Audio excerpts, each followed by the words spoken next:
নমস্কার, আমি সুদীপ্ত। রংধনু গার্ডেনে সবাইকে স্বাগত জানাই। যারা ফলের গাছ করি প্রত্যেকেই ছাদ বাগানে কম বেশি বিভিন্ন জাতের লেবুর ভ্যারাইটি আমরা করছি।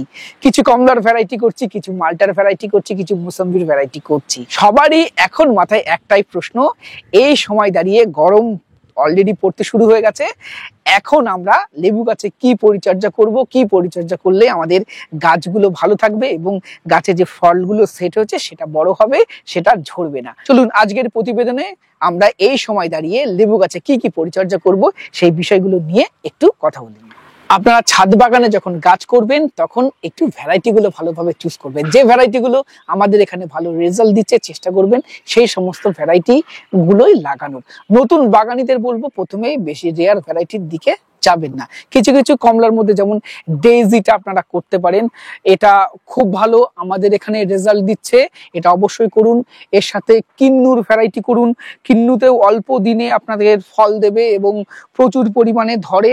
এখানে রয়েছে দেখুন ফ্রিমন্ট, এটা ছোট্ট গাছ, এখানে অসংখ্য এই যে গুটি সেট হতে শুরু করেছে, এটা করুন। M4 যে নাগপুরের ভ্যারাইটিটা সেটা দেখুন, এই ছোট্ট গাছে অন্তত 12 থেকে 13টা ফল সেট হয়েছে। আর এখানে একটা গাছ আমি দেখাই, ক্লেমেন্টাইন, এটা কিন্তু ভালো রেজাল্ট দিচ্ছে না, এই ধরনের ভ্যারাইটি গুলো লাগাবেন না। আবার এই দেখুন এটা পাও কিন্নু 1, দেখুন প্রচুর ফ্রুট সেট হয়েছে এই গাছটিতে এবং কিন্নু রেজাল্ট আমাদের এখানে খুব ভালো। এই ধরনের কমলার ভ্যারাইটি গুলো করুন। আর এই পাশেই দেখুন রয়েছে একটা গাছ, সেটা কাটার ভ্যালেন্সিয়া, ছোট্ট গাছেই 5টা ফল ধরেছে। ভ্যালেন্সিয়ার জাতগুলো আপনারা অবশ্যই ছাদ বাগানে করুন। মিশরীয় মালটা সেটা লাগাতে পারেন, আপনারা ইন্ডিয়ান সিকি মুসম্বি সেটা লাগাতে পারেন। আর নিউ সেলার, কাটল গোল্ড, ফুলে মুসম্বি, এই ধরনের ভ্যারাইটি গুলো আপনারা চেষ্টা করুন। ভ্যারাইটি রয়েছে যেগুলো আমাদের এখানে ভালো রেজাল্ট দিচ্ছে, পরে কোনো একটি ভিডিওতে সে বিষয়ে আলোচনা করব। আর দেখুন এই সময় গরম যা এখন শুরু হচ্ছে, গরম আস্তে আস্তে আরো বাড়বে, এই সময়ে গাছে একটা খাবার আমরা দিয়ে দেব। তবে এই সময় গাছে হেভি ফুড আমরা দেব না। আমরা এই সময় গাছকে সবল করার চেষ্টা করব। সবল না থাকলে কিন্তু গাছ কি করবে, এই ফ্রুট যেগুলো ছোট ছোট গাছে ধরেছে সেগুলো ড্রপ করে দেবে। সেজন্য আমরা গাছে ফার্টিলাইজার দেব। তো চলুন আগে দেখে নিই কি ফার্টিলাইজার এখন আমরা দেব। আমরা এই গাছে এখন একটা মিক্স ফার্টিলাইজার দেব। গাছে যখন নতুন করে ফুল আসছিল একবার গাছে 10-26-26 1 চামচ করে প্রত্যেকটা গাছে দিয়েছিলাম। এখন একটা হেভি ফুড দিতে হবে যাতে গাছ এর গ্রোথটা ঠিক রাখে এবং ফলগুলো না ঝরায়। মনে রাখতে হবে গাছে কিন্তু দুর্বল করলে চলবে না, গাছ দুর্বল করলেই কিন্তু গাছ যা ফ্রুট সেট হয়েছিল সেগুলো ঝরিয়ে দেবে। এই সময় আমরা মিক্সড খাবার দিচ্ছি। মিক্সড খাবারের মধ্যে আছে ভার্মি কম্পোস্ট, এর সাথে রয়েছে শিংকুচি এবং এর সাথে রয়েছে সর্ষের গুঁড়ো খোল। এটা আমরা মিক্স করে আজ থেকে 2 মাস ডিকম্পোস্ট হতে দিয়েছিলাম।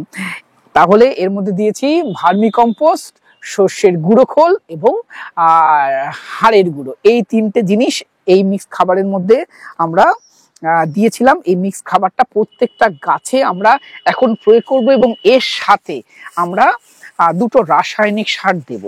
2টো রাসায়নিক সার অলরেডি আমি মিশিয়ে রেখেছি। একটা হলো 10-26-26 এবং তার সাথে টাটার ধ্রুবী গোল্ড।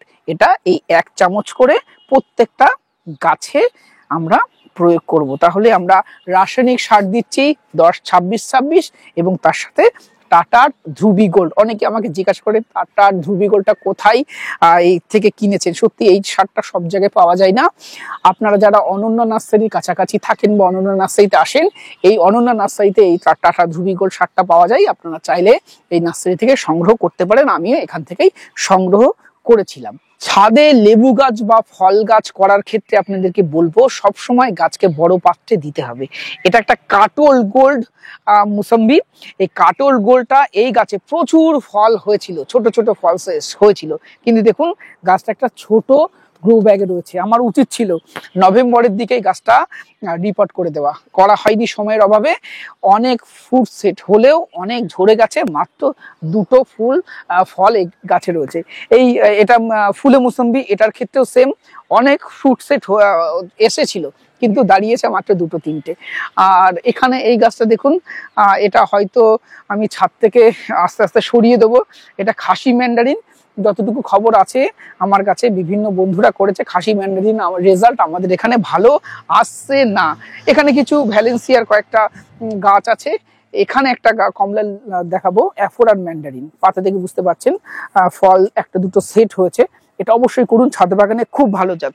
আর একটা গাছ দেখাই, এটা ইয়েলো মাল্টা 2 বলে পরিচিত, বুঝতেই পারছেন নামটা চেঞ্জ করা, কিন্তু এই জাতটা কিন্তু খুব ভালো, এটা ছাদ বাগানে আপনারা অবশ্যই অ্যাড করুন এবং এই জাতটাকে আপনারা চাইলে কমার্শিয়ালও চেষ্টা করতে পারেন। এটা রসকয় না, এটা দারুণ টেস্ট, ফ্লেভার ভালো, এটা অবশ্যই আপনাদের কালেকশনে রাখতে পারেন।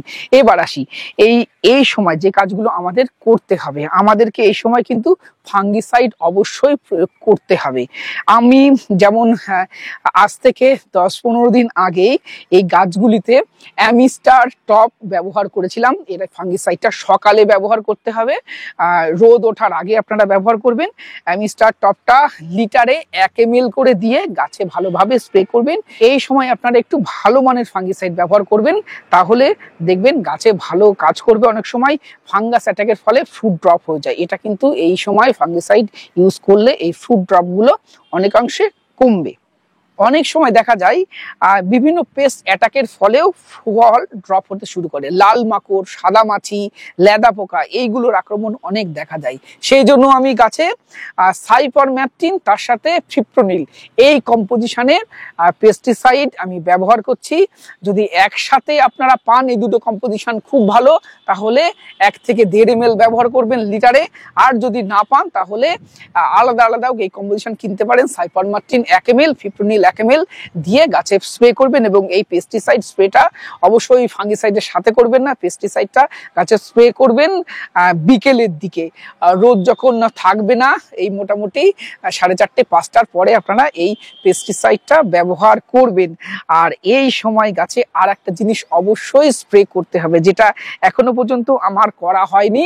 আমি পেস্টিসাইড এবং ফাঙ্গিসাইড ব্যবহার করেছিলাম, এর আগামী দিন আমি এই গাছগুলিতে একটা হরমোন প্রয়োগ করব, পিজিআর স্প্রে করব, প্ল্যান্ট গ্রোথ রেগুলেটর প্লানোফিক্স ব্যবহার করব। প্লানোফিক্সের ডোজ কিন্তু যেন উল্টোপাল্টা না হয়। প্লানোফিক্স 1 ml দেবেন 4 লিটার জলে, 1 ml 4 লিটার জলে দিয়ে আপনারা বিকেলের দিকে স্প্রে করবেন। এবং এই পিজিআরটা এই সময় 2 মাস অন্তর গাছে স্প্রে করতে হবে, যাতে গাছের গ্রোথ ভালো থাকে এবং ফলগুলো সাইজ ভালো হয়। তো দর্শক বন্ধুরা, এইভাবেই আপনারা লেবু গাছগুলো পরিচর্যা করুন এবং চেষ্টা করবেন ভালো ভালো ভ্যারাইটি ছাদ বাগানে করায়। প্রথমেই নতুন বাগানীদের বলবো বেশি ইউনিক ভ্যারাইটির দিকে যাবেন না, যেগুলো আমাদের এখানে ছাদ বাগানে ভালো হচ্ছে সেগুলো অবশ্যই করুন। আর একটা কথা দর্শক বন্ধুদের বলবো, আমার এক্সপিরিয়েন্স শেয়ার করব, আপনারা যারা লেবু বাগান করতে চাইছেন মাল্টা বাগান করুন, মুসম্বি বাগান করুন, কিন্তু এখনই কমলা বাগান কিন্তু আমাদের এই ওয়েস্ট বেঙ্গলের নদিয়া, মুর্শিদাবাদ, উত্তর 24 পরগনা এখানে এখনো সেইভাবে বাগান দেখা যায়নি বা সাকসেসের কথাও আমরা শুনিনি। তাই ইনভেস্ট কমলার পিছনে প্রথমে করবেন না, মাল্টা বাগান করুন, মুসম্বির বাগান করুন, এগুলো যথেষ্ট ভালো, এটা অবশ্যই লাভজনক। তো দর্শক বন্ধুরা, আজকের প্রতিবেদন এখানে শেষ করছি। ভিডিওটি ভালো লাগলে একটি লাইক করবেন, নতুন হলে চ্যানেলটি সাবস্ক্রাইব করে রংধনু গার্ডেনের সাথে থাকবেন। নমস্কার, সবাই খুব ভালো থাকবেন।